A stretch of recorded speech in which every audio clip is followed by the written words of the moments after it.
앞으로 지구는 광주 전남을 중심으로 돌아간다. 광주의 시선으로 대한민국을 바라보는 시사 토크쇼 신지동썰 시작합니다. 안녕하세요. 홍콩에서 쿠키를 사온 신혜빈입니다. 최근에 밤에서 초콜릿을 사온 김동규입니다. 대한민국을 지키고 있는 임진혁 변호사입니다. 하여간이 요즘 MZ 뭐 이런 내용들 보면 쓸데없이 뭐 돈 쓰고 시간 쓰고 하는 것만. 기자님, 네. 세대 차이가 좀 느껴지시나요? 되게 싸게 다녀오면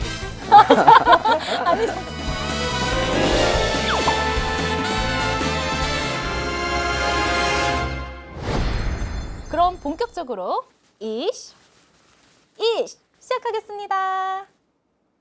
10월 중순 최민희 과방위원장이 국정감사 기간 중 딸의 결혼식을 국회 사랑제에서 올렸습니다. 모바일 청첩장에는 축의금 송금 계좌가 포함돼 있었고요. 피감 기관 관계자들이 일부 참석하거나 화환을 보냈다는 의혹이 제기됐습니다. 네, 임 변호사님, 이 사안 어떻게 보고 계시나요? 이건 어느 쪽으로 해석해도 최악이죠. 예. 생각이 없는 거죠. 예. 저도 회의 대표 얼마 안 됐지만 그럼에도 불구하고 직원들한테 어떤 말은 해도 되고 안 해도 되는지를 구분하는데 국회의원 오래 하신 분 아닌가요? 그거 너무 이해가 안 되고. 근데 네. 보니까 이제 이분이 받으신 거는 뭐 문제가 된 8분 보니까 8분이서 800만 원 내셨다. 그러니까 100만 원씩 내셨더라고요. 조금 많지 않나.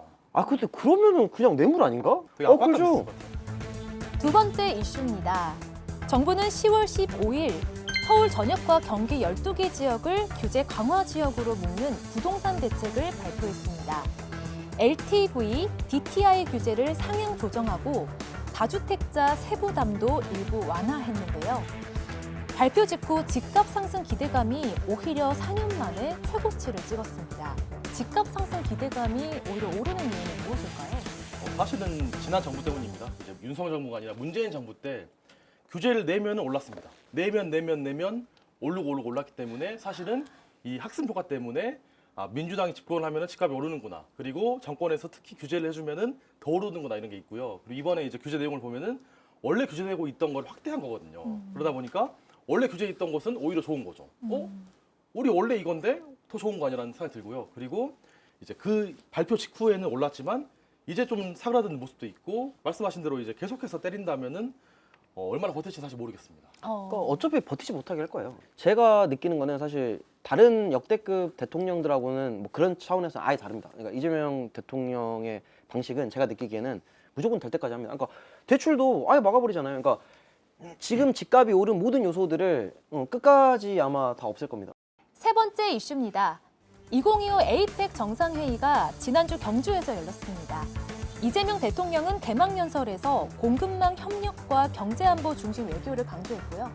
트럼프 대통령은 북한 제재 재검토를 언급했습니다. 한미북 관계가 또 한 번 분기점에 섰습니다. 어쨌든 이제 관세 협상도 그렇고 최근에 대미 투자 관련해가지고 여러 이슈가 있었는데 결국 일단은 불확실성 거쳤습니다. 얼마가 투자할지 결정됐습니다. 3,500억 달러를 투자하려고 했는데 이 중에 1,500달러는 조선업 협력 관련해가지고 투자를 하기로 했고 2,000억 달러는 200억 달러씩 10년에 걸쳐서 하기로 했습니다.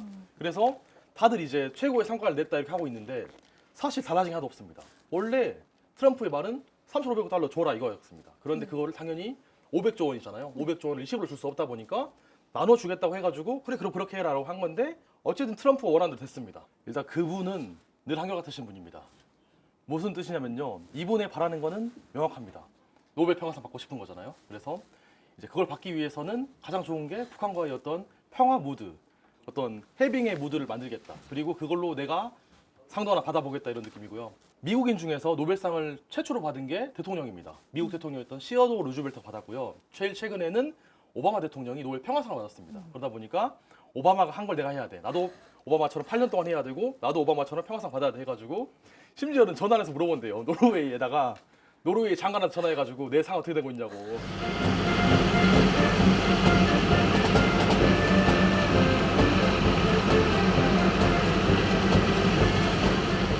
사실 영웅시대라고 생각합니다. 뭐 트럼프도 그렇고 뭐 시진핑도 그렇고 뭐 그러니까 개인의 판단에 따라 뭐 좋고 나쁨이 있지만 뭐 모두가 인정하는 뭐 어쨌든 이거를 운영하는 능력에서는 뭐 의심하는 사람이 없잖아요. 사실 뭐 일론 머스크든 이제 뭐 개인적인 편차는 있죠. 좋아할 수도 있고 나빠할 수도 있지만 보통의 일반인들의 그러니까 범주를 벗어난 능력을 가진 사람들의 사실 이제 전쟁 시대라라고 저는 이제 생각이 듭니다. 예. 근데 또 영웅들이 또 많을 때는 또 영웅을 부른다고 또 많은 영웅들이 또 탄생하겠죠. 예. 네. 네, 이번에 우리 지역의 심각한 소식입니다. 국가 AI 컴퓨팅 센터 2단계 구축 사업에서 광주가 최종 유치에 실패했습니다.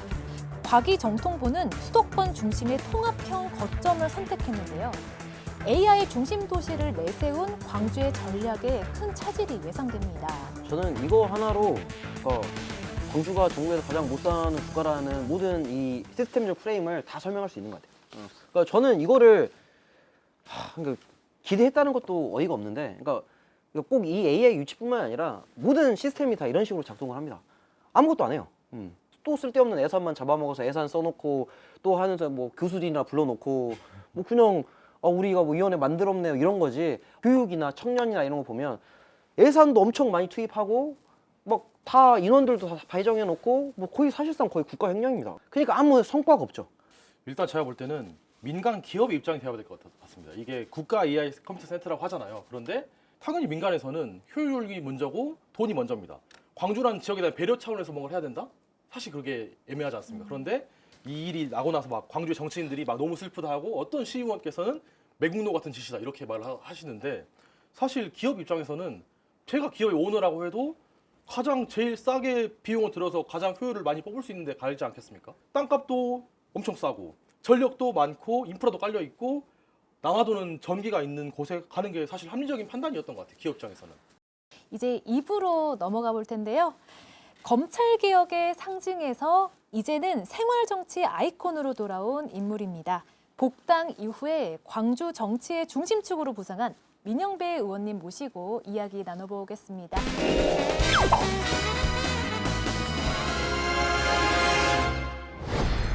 정치가 딱딱하게 느껴질 땐 신!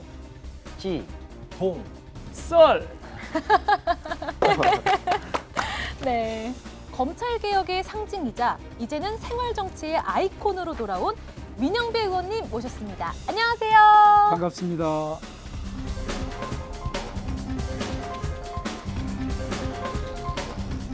요즘 네, 많이 바쁘시죠, 의원님? 목요일까지 저희들이 국정감사를 마쳤고요. 다음 주부터는 다시 예산국회가 시작이 됩니다. 그러니까 국정감사 기간은 국회에서 가장 바쁜 시간이죠. 그렇게 지냈습니다. 네, 김 기자님 먼저 민영배 의원님 어떤 분인지 말씀 부탁드립니다. 네, 제 게스트가 올 때마다 하는 코너인데요. 시작하겠습니다. 현재 21대 국회의원이신 민영배 의원님께서는 전남 해남에서 태어나셨습니다. 이후 해남과 목포에서 초, 중, 고를 모두 나오셨고요. 전남대학교 사회학과에 진학해서 학사, 석사, 박사 학위를 모두 받으셨습니다. 그러면서 전남일보에서 기자 및 논설위원으로 활동하셨고요. 참여자치 21 같은 시민단체에서도 활동하셨습니다. 그러다가 이제 참여정부 당시에 노무현 정부 청와대에서 행정관과 이제 비서관을 근무하셨고요. 이후에 2010년도에 선거에 나오셨습니다. 그래서 2010년과 2014년도 선거 때 광산구청장으로 당선되셔가지고 8년 동안 재임하셨습니다. 이후 문재인 정부에서는 또 이제 비서관으로 이제 활동하셨고요. 이후에 2020년도에 총선에 처음 나오셔가지고 내리 당선되셔서 2020년과 24년에 이제 국회의원 재선 공연되셨습니다. 현재는 이제 유력한 내년 지방선거에서 유력한 차기 광주광역시장 후보 중 한 명으로 거론되고 있습니다. 아니, 왜 어떻게 저를 그렇게 빼고 계세요? 어떻게 더 외운 거예요? 고맙습니다. 일단 이 프로그램에서 거의 단독샷이잖아 혼자. 맞아요. 내가 요즘 정치권에서 광주 민심이 움직였다는 말이 나옵니다. 복당 이후 광주시장 적합도 여론조사에서 민영배 의원님이 1위를 기록했습니다. 의원님께서는 그 이유를 좀 어떻게 보시나요? 정직하게 얘기합니다. 아직 잘 모르겠어요. 그러니까 시민들께서 지금 민영배는 나와 쓸모가 좀 있어 이렇게 호명을 하고 계시는 건지, 그동안 하는 거 보니까 좀 알려지고 또 구청장도 했고 대통령 비서실에서 일도 하고 국정도 해봤고 국회도 해봤고 이러니까 저 사람이 좀 해봐도 될까? 이런 호기심일 수도 있을 것 같고, 그래서 지금 정확하게 진단을 못하고 있습니다. 딱 한 가지 분명한 것은 준비를 잘 해야겠구나. 광주에 저는 그냥 그걸 생사의 문제라고 표현합니다. 미래 먹거리를 어떻게 만들어갈까? 이건 정말 어려운 것 같아요. 어떻게든 그런 대안을 들고 만약 이게 시민들의 부름이라면 호명이라면 그 대안을 들고 나가야 되겠다 해서 그런 준비를 요즘 좀 하고 있습니다. 요즘 미래 먹거리에 대한 고민을 하고 계시는군요. 예. 미래 먹거리라면 어떤 걸까요? 구체적으로? 아니 광주가 지금 인구가 확 줄잖아요. 지난 한 10년 동안 보니까 거의 한 7, 8만 정도가 이렇게 빠져나가는데 특히 그중에서 청년이 빠져나갔어요. 청년들이 가서 일할 거 없다는 얘기 아닙니까? 근데 이게 굉장히 악순환이에요, 사실은. 청년 인구가 빠져나간다는 것은 지역 경제에 활력을 불어넣을 인력이 사라지는 거예요. 일할 사람이 없게 돼요. 일할 사람이 없게 되면 채용이 이루어지질 않아요. 고용이 이루어지질 않아요. 고용이 이루어지지 않으면 기업이 여기 와서 일을 할 수가 없게 돼요. 그렇게 되면 다시 이제 일자리가 부족하게 돼요. 그 악순환이 그럼 다시 청년 인구가 유출하고 이 악순환이 지금 계속되고 있어서 그런 악순환의 고리를 끊는 방법이 뭘까 이걸 고민해 본다는 뜻입니다. 우리 방금 오히려 말씀해 주신 것처럼 쉽지 않겠습니까? 그러니까 일자리가 만들어지면 되니까, 그러니까 좋은 기업들, 그러니까 뭐 깨끗하게 실력적으로 좋은 기업들을 광주에 많이 유치하고 또 혜택을 많이 주시면 좀 경제가 살아나지 않을까요? 제가 그렇게 간단하면 어렵다고 말씀드리지 않죠. 생산이 뒷받침되지 않은 상태에서 소비, 물론 그런 소비도시, 광주는 소비도시이긴 합니다만은 그거보다는 소비할 수 있는 여력을 만들 수 있는 생산이 전제가 돼야지 이 소비도시가 의미가 있거든요. 이 청년 인구 유출이 가장 많은 도시가 부산광역시입니다. 네. 그 다음에 광주입니다.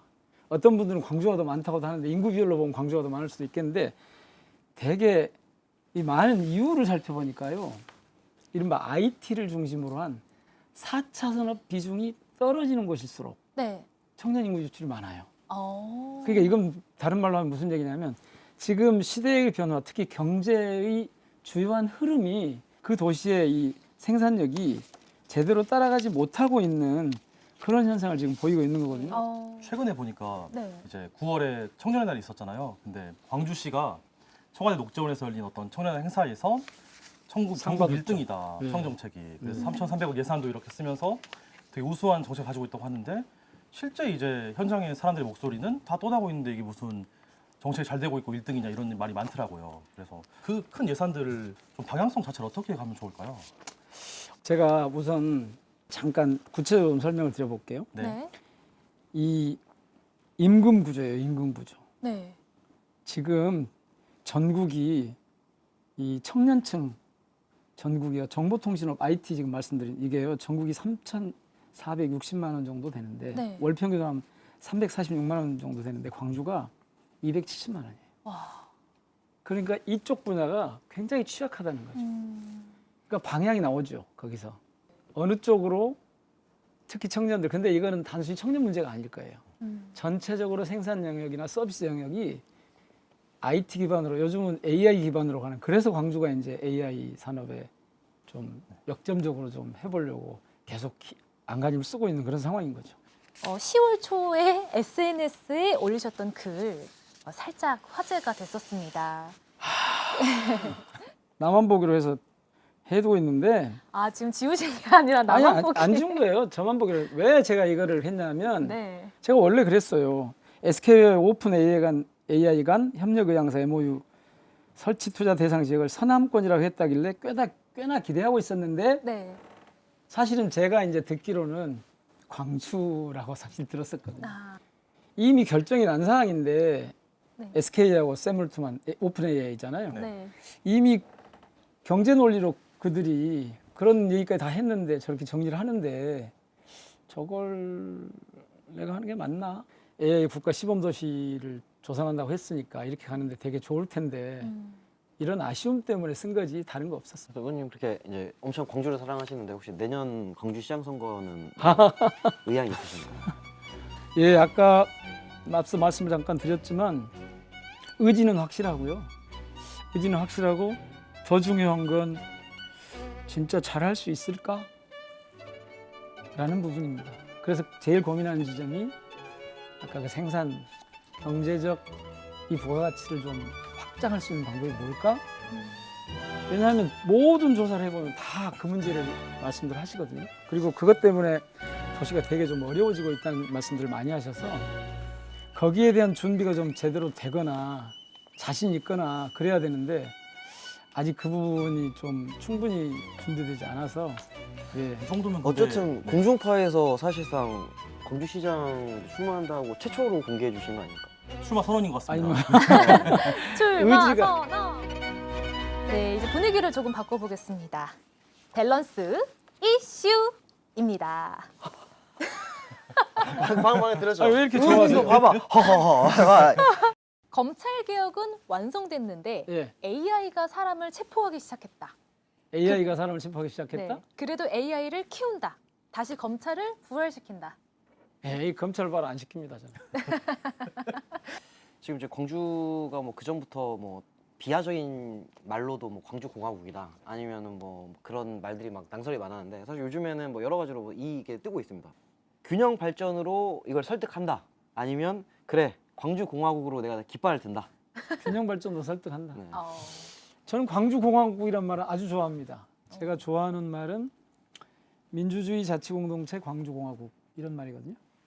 이거 해놨더니 옛날에 언제 뭐 누가 세게 뭐라 하던데 지금 그런데 거기다가 독립을 넣어가지고 광주 떼내가지고 우리끼리 해보자. 불가능한 시대입니다. 월급 200만 원이지만 자유롭게 말할 수 있다. 또는 월급 1000만 원이지만 대본대로만 해야 한다. 전자죠. 월급 200만 원이라도 자유롭게 말. 인간이라고 하는 게 네. 남이 시키는 대로만 하고 있으면 그게 예 무슨 재미가 있겠어요. 그럼 혹시 고정 게스트로 이렇게 제안을 드린다면은 저는 고정 캐스트를 일주일에 한 번도 못 할 것 같은데요. 바쁘셔서. 네. 아쉽네요. 신지영 썰이 안 되게 됐습니다. 아우, 아쉽네요. 지영설? 왜 자꾸 지동설인데 지영설로 바꾸려고? 제 자리 대신 이제 아니 그렇게 왜 쉽게 양보하지 나가려고 그러세요? 마세요. 아 목숨 걸고 지키라고. 이게 막발 자꾸 빌란 말이야. 서운해. 이렇게 쿨하게 던진다고? 나 누구도 보낸다고 하지 않았는데. 서운하네. 우리 아니, 관계가 평소에 이거밖에 좀 안 되네. 구박하신 거 아니에요? 아니요, 아닙니다. 아니 준비를 저렇게 잘해가지고 오시는데 아까 그럼요. 보셨잖아요. 네, 저희는 절대 구타나 가혹행위가 없는 방송.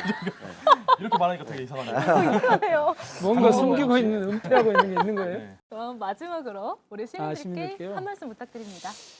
정치가 제자리를 잡지 못하면 쿠데타 같은 일이 일어납니다. 어, 예. 음. 정치를 외면하면 그런 일이 일어납니다. 이걸 광주에 적용하면 광주는 대한민국에서 제가 보기에 시민의식이 가장 높은 지역인 것 같습니다. 그곳은 바로 이 참여와 관심에서부터 옵니다.